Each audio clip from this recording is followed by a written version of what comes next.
بسم اللہ الرحمن الرحیم۔ ایک راہب اور راہبہ کا اسلام کو قبول کرنا۔ یعقوب ابن جعفر کہتے ہیں کہ ایک دن میں موسی کاظم علیہ السلام اللہم صلی علی محمد وآل محمد کی خدمت میں تھا کہ اتنے میں نجران یعنی یمن کا رہنے والا ایک راہب آیا، اس کے ساتھ راہبہ بھی تھی۔ دونوں نے فضل بن یسار سے درخواست کی کہ وہ امام سے ان کی ملاقات کرا دے۔ آپ نے فرمایا ان دونوں سے کہو کہ وہ کل ام خیر کے کنویں پر آ جائیں اور وہاں ان سے ہم بات کریں گے۔ راوی کہتے ہیں ہم دوسرے دن جو جگہ امام نے کہی تھی ہم دونوں بھی وہاں پہنچ گئے۔ آپ نے اپنے غلاموں کو چٹائیاں بچھانے کا حکم دیا۔ آپ چٹائی پر بیٹھ گئے، دونوں مہمان بھی چٹائی پر بیٹھ گئے۔ اس کے بعد راہبہ نے سوالات کیے۔ آپ نے بہت سے مسائل پوچھے، اس نے آپ سے بہت سے مسائل پوچھے اور امام نے ہر مسئلے کا ایک دم تسلی بخش جواب دیا۔ اس کے بعد آپ نے اس سے کچھ مسائل پوچھے تو وہ جواب نہیں دے سکی۔ جب وہ مسائل کے جواب سے عاجز آ گئی تو اس نے اسلام قبول کر لیا۔ اس کے بعد راہب نے آپ سے بہت سے سوال کیے، آپ نے ہر سوال کا علمی جواب دیا۔ راہب نے کہا کہ میں اپنے دین کا ایک زبردست عالم ہوں، قوم نصارہ میں کوئی شخص بھی میرے مقابلے کا عالم نہیں ہے۔ ایک مرتبہ میں نے سنا کہ ہندوستان میں ایک خدا کا بندہ رہتا ہے جو جب بھی چاہتا ہے تو بیت المقدس میں ایک ہی شب و روز میں پہنچ جاتا ہے۔ وہ بیت المقدس کا حج کرتا ہے، حج سے جیسے ہی فارغ ہوتا ہے اپنے ملک ہندوستان پہنچ جاتا ہے۔ میں نے لوگوں سے کہا کہ ہندوستان تو بہت وسیع ملک ہے، وہ ہندوستان میں کہاں رہتا ہے؟ تو لوگوں نے بتایا کہ وہ سندان میں رہتا ہے۔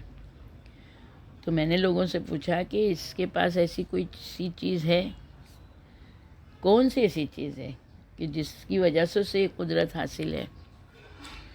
تو لوگوں نے کہا اس کے پاس اسم اعظم ہے جو حضرت سلیمان کے وزیر آصف بن برقیہ کے پاس تھا، جس کے ذریعے انہوں نے چشم زدن میں تخت بلقیس کو ملک سبا سے حاضر کیا تھا، اور اس واقعے کا تذکرہ قرآن مجید میں ہے۔ حضرت موسی کاظم علیہ السلام نے اس راہب سے فرمایا، اچھا یہ بتاؤ کہ اللہ کے ایسے کتنے نام ہیں جن کے ذریعے سے دعا کی جائے تو دعا رد نہیں ہوتی؟ راہب نے کہا ویسے تو اللہ کے بہت سے نام ہیں، مگر یقینی نام صرف 7 ہیں جن کے ذریعے سے سائل کی دعا رد نہیں ہوتی ہے۔ امام نے فرمایا ان میں سے تم کو جو نام یاد ہو مجھے بتاؤ۔ راہب نے کہا وہ ذات کی قسم جس نے موسیٰ پر تورات نازل کی، عیسیٰ کو عالمین کے لیے باعث عبرت اور اہل عقل کے ذریعے شکر بنایا، جس نے محمد مصطفیٰ صلی اللہ علیہ وآلہ وسلم کو رحمت کائنات اور برکت کا وسیلہ اور علی علیہ السلام کو عبرت و بصیرت اور ان کی نسل کو اوصیہ قرار دیا۔ مجھے نہیں معلوم کہ وہ اسماء الہی کون سے ہیں، اگر بالفرض مجھے ان کا علم ہوتا تو میں آپ سے اس سلسلے میں کلام ہی کیوں کرتا اور آپ سے دریافت کرنے کے لیے یہاں حاضر نہیں ہوتا؟ میں تو آپ سے معلوم کرنے آیا ہوں نا۔ امام نے کہا اچھا ان باتوں کو رہنے دو، تم اس مرد ہندی کا واقعہ بیان کرو۔ راہب نے کہا میں نے اس کے متعلق لوگوں سے یہ بات سنی کہ اس کے پاس کچھ اسماء ہیں، لیکن مجھے یہ نہیں معلوم کہ وہ کیا ہیں، ان کا ظاہر و باطن کیا ہے، وہ کیسے ہیں، اور وہ ہندی ان کے ذریعے سے دعا کیسے کرتا ہے۔ یہ سب کچھ معلوم کرنے کی غرض سے میں نے ہندوستان کا سفر کیا۔ مقام سندان پہنچا، وہاں جا کر میں نے لوگوں سے اس مرد کے خدا کے متعلق پوچھا تو لوگوں نے بتایا کہ اس نے پہاڑ میں ایک دیر بنایا ہوا ہے، وہ ہمیشہ اپنے بنائے ہوئے آشرم میں رہتا ہے، پورے سال میں صرف 2 مرتبہ باہر آتا ہے۔ اہل ہند اس کے متعلق یہ خیال کرتے ہیں کہ اللہ نے اس کی دیر میں ایک چشمہ جاری کر دیا لوگ کہتے ہیں کہ بغیر بوئے اور جوتے ہوئے اس کی کھیتی ہو جاتی ہے۔ بہرحال میں اس کی ملاقات کی حسرت لے کر اس کے بنائے ہوئے دیر کے پاس دروازے پر پہنچ گیا۔ وہاں 3 دن ٹھہرا رہا۔ اس دوران میں نے دستک دینے کی جرات نہیں کی، نہ ہی میں نے دروازہ کھلوانے کی کوئی تدبیر کی۔ چوتھے دن اللہ نے میری مدد کی اور ایک گائے آئی جس پر لکڑیاں لدی ہوئی تھیں۔ اس کے تھن زمین پر گھسیٹ رہے تھے۔ یوں محسوس ہوتا تھا کہ اس کے تھنوں سے ابھی دودھ بہہ نکلے گا۔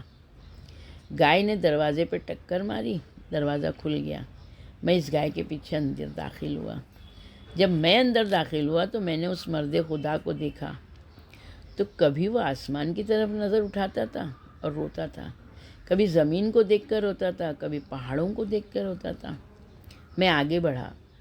میں نے اس سے کہا، سبحان اللہ، آپ جیسا انسان اس زمانے میں ملنا ناممکن ہے۔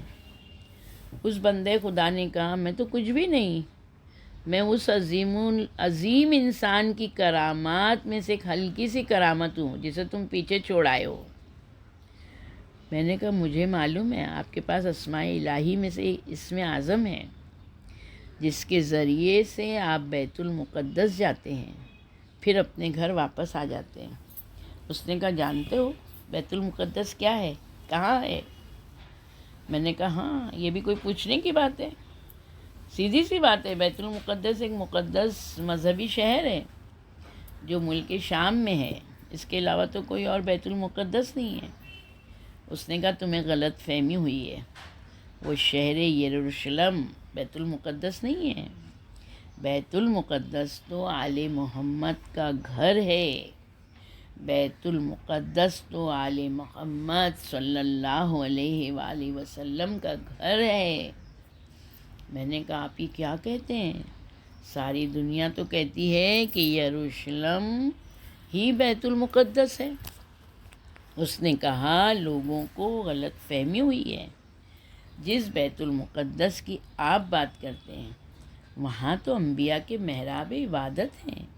ابتدا میں اسے خطیرۃ المحاریب کہا جاتا تھا۔ جب حضرت عیسیٰ علیہ السلام اس جہاں سے چلے گئے اور محمد مصطفیٰ صلی اللہ علیہ وآلہ وسلم مبعوث نہیں ہوئے تھے تو اس زمانے کو زمانہ فترت کہا جاتا تھا۔ اس درمیانی عرصے میں اہل شرک نے اہل ایمان پر مصائب کے پہاڑ توڑے، شیطان صفت حکام نے اہل ایمان پر مظالم ڈھائے۔ اسی زمانے میں ایک ظلم یہ کیا گیا کہ لوگوں نے بہت سی چیزوں کے نام ہی بدل ڈالے۔ اسی چیز کی طرف اللہ تعالیٰ نے قرآن مجید میں ان الفاظ سے اشارہ کیا ہے۔ سورہ نجم کی آیت نمبر 23 میں اللہ کہتا ہے، بسم اللہ الرحمن الرحیم، ان ہی الا اسماء سمیتموہا انتم وآباؤکم ما انزل اللہ بہا من سلطان۔ یہ تو بس نام ہی نام ہیں جو تم نے اور تمہارے آباء و اجداد نے رکھ دیے ہیں، جن کے متعلق اللہ نے کوئی سند نازل نہیں کی۔ اسی رسم قبی کے تحت خطیرۃ المحاریب کا نام لوگوں نے بدل کر بیت المقدس رکھ دیا۔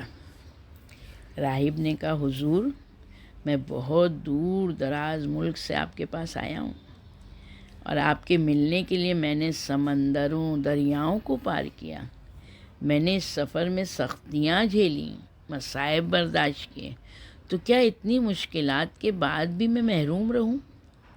میری صبح و شام مایوسی کی نظر ہو جائے؟ اس بندے خدا نے جواب دیا، میرا خیال ہے جس وقت تیری ماں نے تم کو اپنے رحم میں جگہ دی تھی اس وقت اس کے پاس کوئی مکرم فرشتہ موجود تھا۔ جب تم باپ کی صلب سے شکم مادر کی طرف منتقل ہوئے اس وقت تمہارا والد بھی پاکیزہ حالت میں تھا اور تمہاری ماں حالت طہر میں تھی، اور میں سمجھتا ہوں کہ تیرے والد نے اس رات کی فجر کے وقت توراہ کا سفر رابع پڑھا تھا۔ جس کی وجہ سے اس کا انجام اچھائی پر ہوا۔ تمہارے لیے میرا یہی مشورہ ہے کہ تم جس ملک سے آئے ہو وہیں پلٹ جاؤ۔ تم شہر یثرب میں جاؤ، جسے نبی کی ہجرت کا گھر ہونے کا شرف حاصل ہے، جس شہر کو طیبہ کہا جاتا ہے۔ جب اس شہر میں پہنچو تو مقام بقی میں دار مروان کا پتہ معلوم کرو۔ تم وہاں 3 دن قیام کرو۔ وہاں دروازے پر ایک بوڑھا حبشی رہتا ہے جو چٹائیاں بناتا ہے۔ تم اس سے نرمی اور شفقت کا برتاؤ کرو۔ اس سے کہو کہ مجھے ہند سے اس شخص نے آپ کے پاس بھیجا ہے جو آپ کے پاس آ کر قیام کرتا ہے، اور وہ آپ کے گھر کے اس گوشے میں ٹھہرتا ہے جہاں 4 لکڑیاں رکھی ہوئی ہیں۔ پھر تم اس سے فلاں ابن فلاں کے متعلق پوچھ لینا کہ وہ کہاں ہیں اور وہ ادھر سے کب گزرا کرتے ہیں۔ وہ تم کو ان کی مصروفیات کے بارے میں پوری معلومات دے گا۔ میں نے اس بندے خدا سے پوچھا کہ بھلا یہ بتاؤ کہ جب میں ان سے ملوں تو میں ان سے کیا کہوں؟ مرد ہندی نے کہا، تم ان سے گزشتہ اور آنے والے زمانوں کی باتیں پوچھ سکتے ہو۔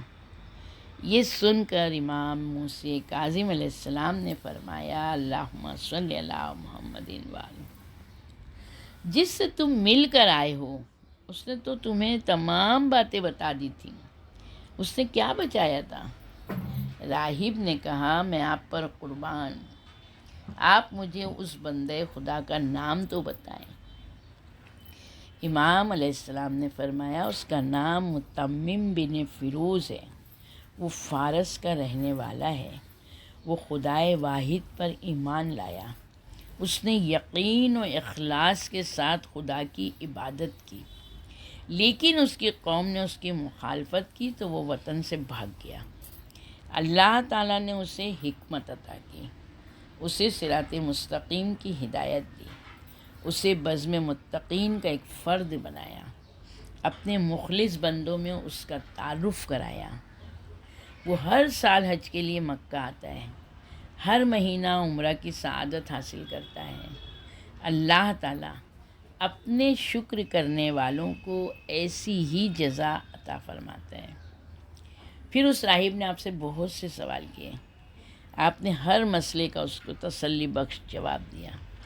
اس نے کچھ ایسی اشیاء کے متعلق بھی سوال کیے کہ جس کے متعلق اسے کچھ بھی معلوم نہیں تھا، آپ نے سارے مسائل اس کے حل کر دیے۔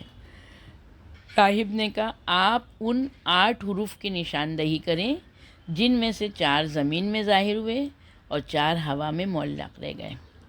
ان معلق حروف کے متعلق بتائیں کہ وہ کس پر نازل ہوں گے اور کون ان کی تفسیر کرے گا۔ آپ نے فرمایا، وہ 4 معلق حروف ہمارے قائم آل محمد علیہ السلام پر نازل ہوں گے، اللہم صلی علی محمد وآل محمد، وہی ان کی تفسیر کریں گے، اور یہ 4 حروف ایسے ہیں جو ان سے پہلے کسی پر بھی نازل نہیں ہوئے۔ راہب نے کہا، جو حروف زمین پر اترے آپ ان میں سے مجھے 2 حروف کے متعلق بتائیں۔ امام نے کہا، تم 2 حروف کی بات کیوں کرتے ہو؟ میں تمہیں 4 ہی حروف بتائے دیتا ہوں۔ ان میں سے پہلا حرف لا الہ الا اللہ وحدہ لا شریک لہ ہے، جو ہمیشہ باقی رہنے والا ہے۔ دوسرا حرف محمد رسول اللہ ہے، جو کہ جانے اخلاص ہے۔ تیسرا حرف ہم اہل بیت علیہ السلام ہیں۔ چوتھا حرف یہ ہے، ہمارے شیعہ ہم سے ہیں اور رسول خدا سے ہیں، اور رسول خدا کا تعلق اللہ سے ہے۔ یہ سن کر راہب نے کہا، میں گواہی دیتا ہوں کہ اللہ کے علاوہ کوئی عبادت کے قابل نہیں، وہ وحدہ لا شریک ہے، محمد مصطفیٰ صلی اللہ علیہ وآلہ وسلم اللہ کے رسول ہیں، اللہم صلی اللہ محمد۔ جو کچھ وہ خدا کی طرف سے لائے ہیں وہ حق ہیں، اور آپ علیہ السلام، آپ حضرات اللہ کے منتخب افراد ہیں، آپ کے شیعہ پاک اور مظلوم ہیں، اور خدا کی طرف سے انہی کے لیے آخری کامیابی ہے۔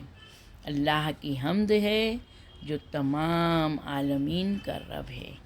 اس کے بعد امام موسیٰ کاظم علیہ السلام نے اس کے لیے ریشم کا جبہ اور کوہستانی قمیص، ریشمی چادر، موزہ، ٹوپی منگوائی، ساری چیزیں اس کے سپرد دیں۔ پھر آپ نے ظہر کی نماز پڑھائی، اس سے کہا کہ اب تم اپنا ختنہ کرا لو۔ اس نے کہا میری ولادت کے 7ویں دن میرا ختنہ ہوا تھا۔